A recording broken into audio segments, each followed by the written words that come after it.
we'll just we'll just pull up the actual Steam game site and read through the features and share the update, and that'll I think that'll handle the story in question there. Oh, here, ditch this.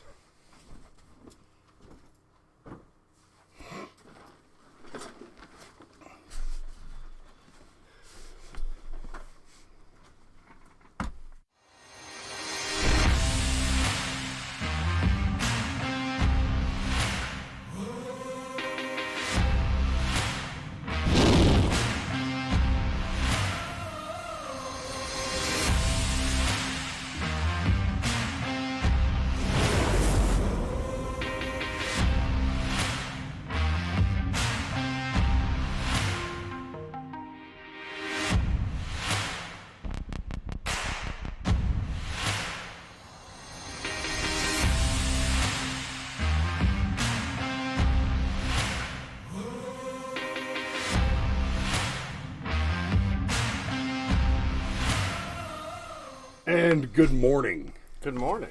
I see Steve drew first blood.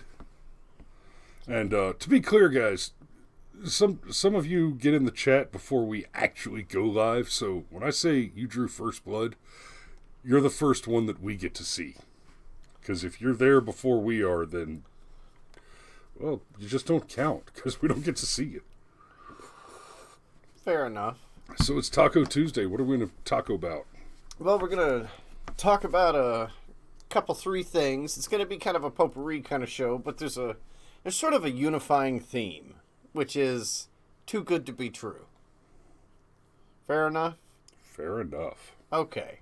So, can we start with the scandalous of the scandals? Yeah, and before we get into the scandal around him, let me talk about why it is too good to be true. Jack Murphy, we've talked about a little bit last week when he popped up in the press, and a lot of you guys asked, why are we even talking about this guy? And it's a fair question. It really is. Jack Murphy runs this thing called the Liminal Order, and holds himself out as a giga male, which, whatever, dude, you're like, what, 5'8"? Anyway. You don't have to be tall to be an alpha. Yeah, I know. But to be a giga, to go that far. Look, I mean, the lynx is not an apex predator. That's all I'm saying. Your house cat eats mice, and it stops there. Sharp teeth. Yep. But they're teeny tiny little packages. So, the reason this goes into the too good to be true category, the guy runs this group called the Liminal Order, and nominally, the Liminal Order is like, it paints itself as the secret society that you want to be in charge, right? Theoretically, it's this conservative male space for men and aspiring gigachads. Well, part of what's supposed to be there is some traditional family values. Hey, yep, check. I'm all for that. And men who are supporting one another in professional capacities. So far as being like a networking group where, hey, I've got this great idea. Who can help me bring it to market? $100 a month. So for $1,200 a year, you can get access to. Okay, let me tell you something. There are clubs in every major city that you can go and join for $100, $200, $300 a month, where you meet the people that are there and they serve you breakfast every morning. If that's what you're looking for. Hey, Sergeant Major. Cool. If that's what you're looking for, a kind of social club type of thing, at least go for the one with a buffet that includes bacon. Yes. You're the liminal order. You're supposed to be about man shit, and you don't have a buffet with bacon on it? Fuck you, Jack. Anyway. Well, that was early. There went the F-bomb. Yep. Whoops. Giving it up. So, Jack Murphy got in trouble. And let's be clear, Jack Murphy didn't get in trouble for what he wrote. He didn't get in trouble for the cuckold article that he wrote. He didn't get in trouble for all the other stuff that's coming out yet. What he got in trouble for is he was a bitch. A pretty little Australian girl asked him a question on a live stream, and it wasn't even her asking the question, it was her reading the super chat where somebody paid her money to ask a question of a guest on a talk show. And he just lost his cool. He told her to fuck herself. He was Sincerely. He was rude. Yeah. Sincerely. Heartfelt. That's right. Or the words he used. Yeah, we're quoting him. So what he got in trouble for was for losing his cool and just being a whiny little bitch. And then he goes on these other talk shows, and much to everyone's chagrin, on Tim Pool, gets a little white knighting, and spins this story about how, she didn't respect my boundaries. All right, listen, Mr. Alpha Chad with the wrong coloring in your beard. You're supposed to be a man. She didn't respect my boundaries. Part of your job as a man is to adequately hold your ground. Not to pitch a little temper tantrum. No, you return fire. If the cuck article is something that you wanted to back off of, if you want to say that that's not me anymore, I've changed, then make that statement. So either reject it or embrace it. Instead, what you tried to do is ignore it. Right?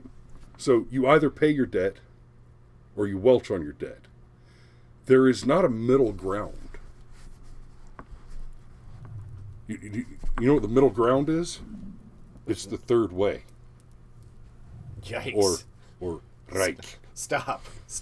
That went way darker than I thought that it was going to go.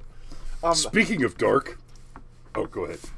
No, I was just going to, real quick, catch up and say good morning to Patricia, good morning to Jamie, good morning to David, and good morning to George Kelichek from the Eye of the Taxpayer Association. And the Haynes Watershed Foundation. Yes. Man, I was on my way out of the neighborhood the other day to go do something, and George hollered at me. So I looked at, what the hell is... And he was out running a tractor in the yard. Sergeant Major, I have also not had my boundaries invaded. And that's as close as I'm going to get to that joke today. So, as it has developed, it's turned out that Jack has a lot more to walk away from and to... well, frankly, he's trying to explain himself now. Look, I was young, I needed the money, because... He wrote this article about cuckoldry and embracing it as a lifestyle. Then, apparently he wrote some articles where the R word, and I don't mean racism, yes, were portrayed in a very positive light as a sexual fantasy.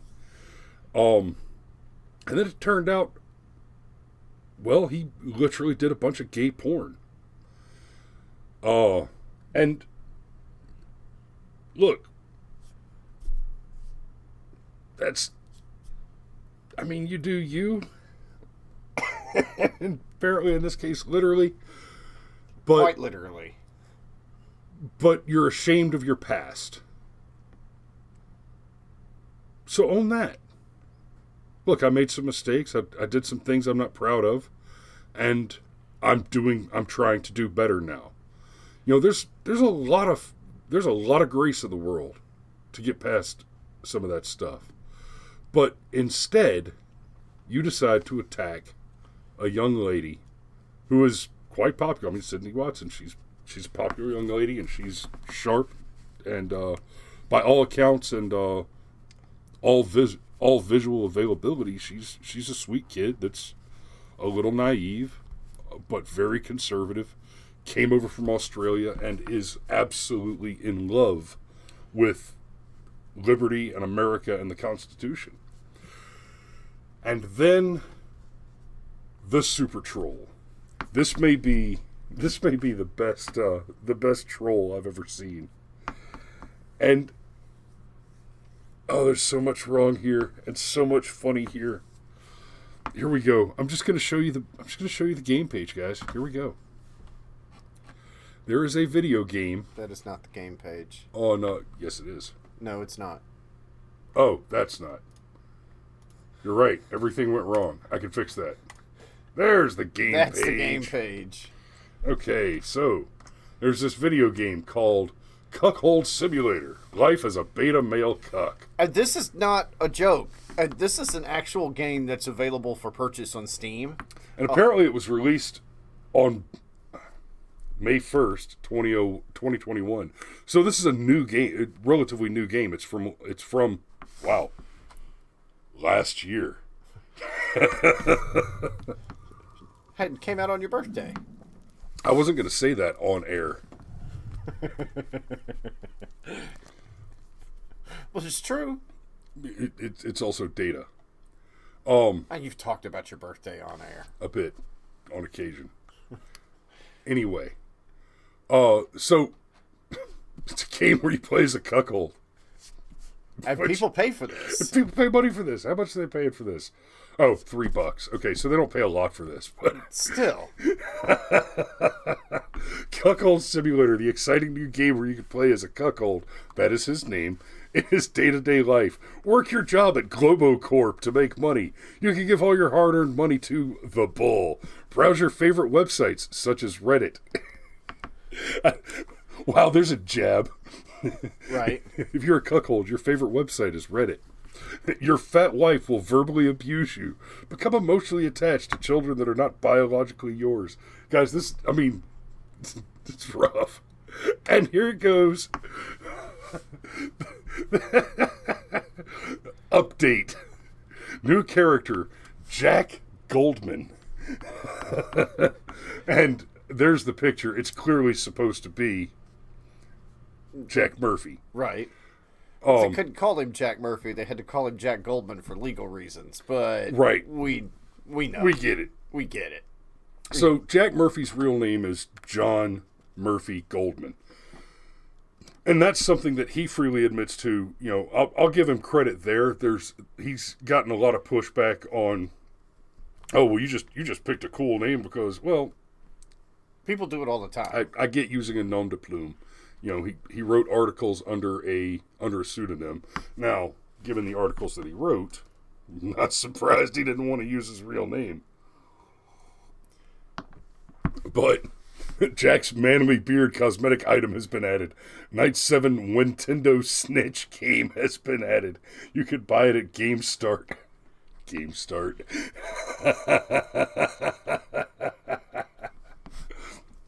Oh, so there you go. That, my friends, that may be the best troll I'm gonna say it. That is the best troll I've seen this year. Ah, yes. Yeah, no. I don't know that if it's the best troll ever, let's go Brandon on the phone with actually getting the president to say, yes. Let's go Brandon. That's difficult. Okay, so moving right along. Things too good to be true. A decision came down yesterday in a high-profile trial for a lady named Elizabeth Holmes. Been following this story for some time. Super short version is Elizabeth Holmes was some bizarre Steve Jobs wannabe who promised an incredible piece of medical technology where, like, literally a single drop of blood could detect dozens and dozens of potential ailments and all these things going on with you.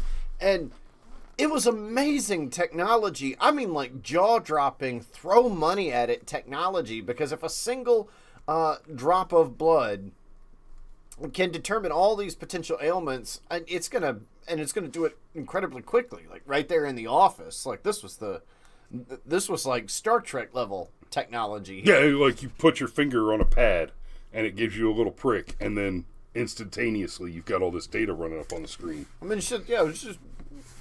And then it turns out she had, in fact, not invented the tricorder At all. like not even a little bit. Like from the court proceedings, it appears that it's not that. We were talking about this earlier, and could this be a case where somebody overpromised and underdelivered, and then found herself in trouble and kind of back? That doesn't seem to be the case at all. It looks very much like this was a fraud. That the whole Theranos Foundation was a fraud from the get-go. It was intentionally a con from the top to the bottom. I mean, like, seriously, like a massive egomaniacal, sociopathic fraud. And when you see things of this level, like I used to wonder with Bernie Madoff, like, how did the dude not know he was going to eventually get caught? Okay? Right. Like, if you steal $20 out of a cash register once, you can have a reasonable expectation of getting away with it, right? But if you steal all the money out of all the cash registers at the grocery store, you're probably going to get caught. Eventually, somebody's going to check the security tape. Exactly. Eventually. So, you suck billions of dollars out of Silicon Valley investors to create a device that like instantaneously reads all of your pertinent medical data from a single drop of blood, and eventually one of them's going to want you to prick them. Wait a minute, I feel like you made a joke. I did. And then they're going to be surprised when they realized that they got a much bigger prick than they expected. So the jury finds Theranos founder Elizabeth Holmes guilty on multiple charges in criminal fraud case. The bullet points there, the jurors in Elizabeth Holmes' criminal fraud trial reached a verdict on Monday after 7 days of deliberations spanning more than 50 hours. Holmes was found guilty on 4 of the 11 charges, which I think is interesting. The jury told the judge early Monday that they deadlocked on 3 counts. Theranos founder Elizabeth Holmes, a one-time billionaire and darling of Silicon... Oh, by the way, this article is from CNBC by Yasmin Khorram. Sure. Khorram. Theranos founder Elizabeth Holmes, the one-time billionaire and darling of Silicon Valley who promised a revolutionary blood testing technology, has been found guilty of 4 charges in her criminal fraud trial. And, okay, she was the darling of Silicon Valley and a media phenomenon several years ago, and didn't quite get the reach that someone of the same caliber would get today, right? If Elizabeth Holmes if this whole thing was just happening now, you would already be seeing massive polarization on just the idea that her technology was possible, let alone that it was conscionable or viable. The jury of 8 men and 4 women, why does that matter, were handed the case in mid-December after 3 months of proceedings and testimony from 32 witnesses. Deliberations lasted more than 50 hours over 7 days. In the end, the jurors convicted Holmes of 1 count of conspiracy to commit wire fraud and 3 counts of wire fraud against specific investors. District Court Judge Edward Davila will sentence Holmes at a later date. She faces up to 20 years in prison, and in my estimation, she should get every minute of it. Fraud is a particularly heinous crime. I have often argued that no crime which is not, to a degree, murder should be considered a crime. And I count fraud to be one of those crimes. When you're talking about fraud, the thing that you're talking about is betrayal. So imagine you're a young man. Well, long-term premeditated betrayal. Imagine you're a young man with a young wife, and she steps out on you. You're suddenly faced with infidelity. You have not just lost your trust in that person. You can no longer trust that your own judgment has value. You can no longer trust that the way that you understand the world around you is correct. Fraud is that with money. So you're not just talking about the loss of your ability to trust your own reason and judgment and to adequately understand reality as it applies to you, but you're talking about also having your life stripped away from you by degrees. I do not understand what is happening here. Anyway, since the new iPhone update, it will not stay on Do Not Disturb. They have a switch on the side of the phone for silent mode. It doesn't work. Okay. Hearing aids. It doesn't work.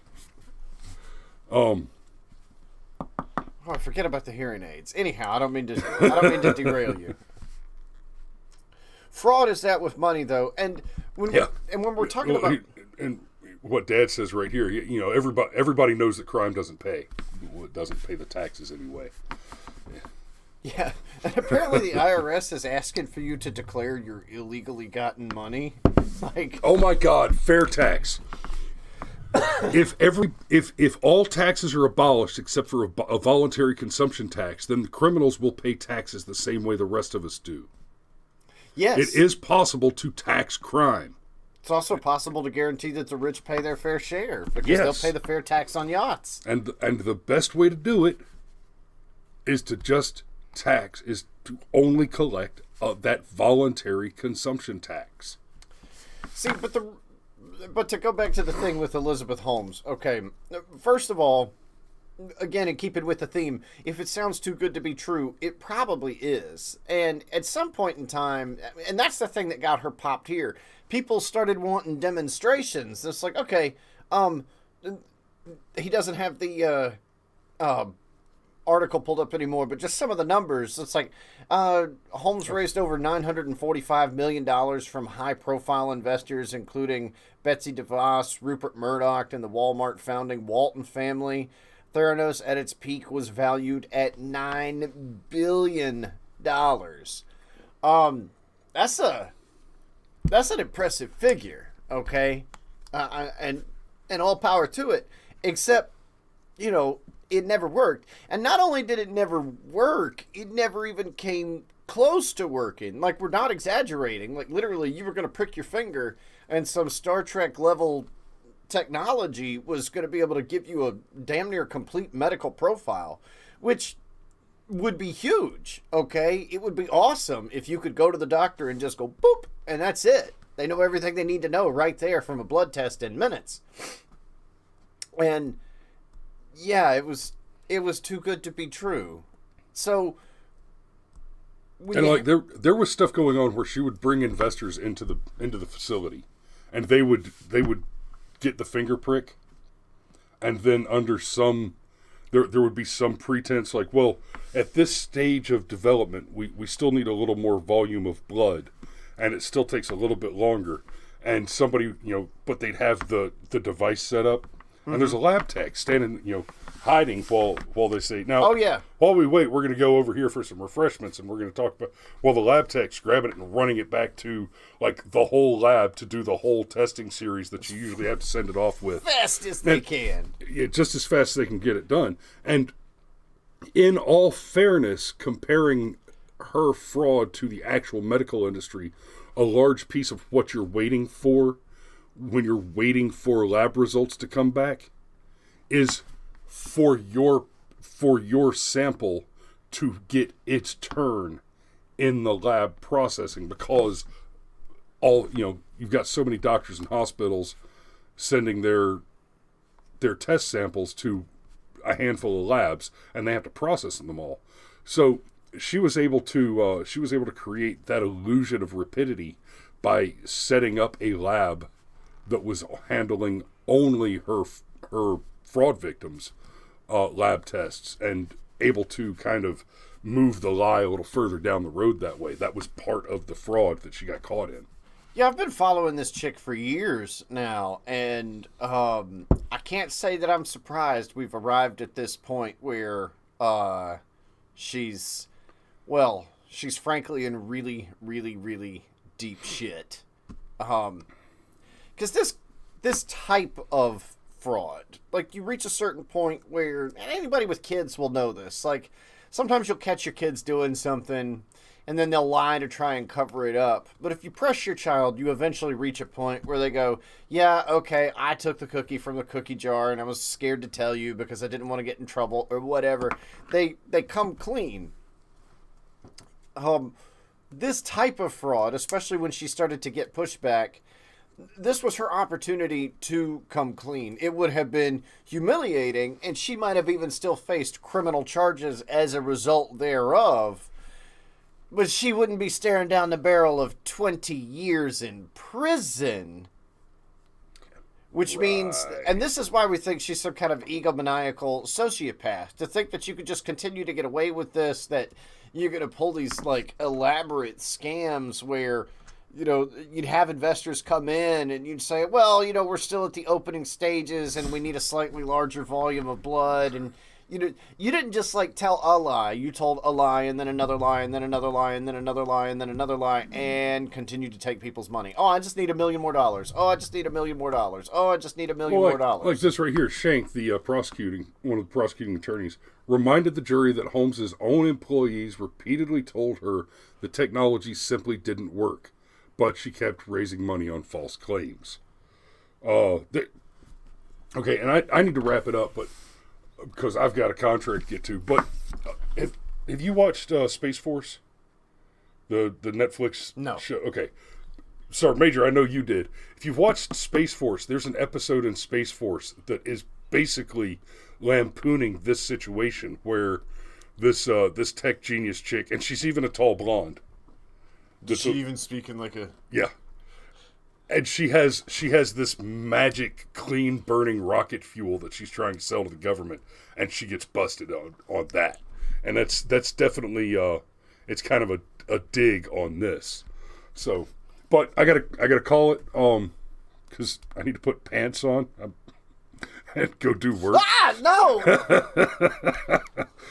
Y'all, he's wearing pants. I wouldn't be sitting here if he wasn't. I have standards. They might be real low, but I have standards. Yeah, I have to put on more professional slacks, not my comfy pants.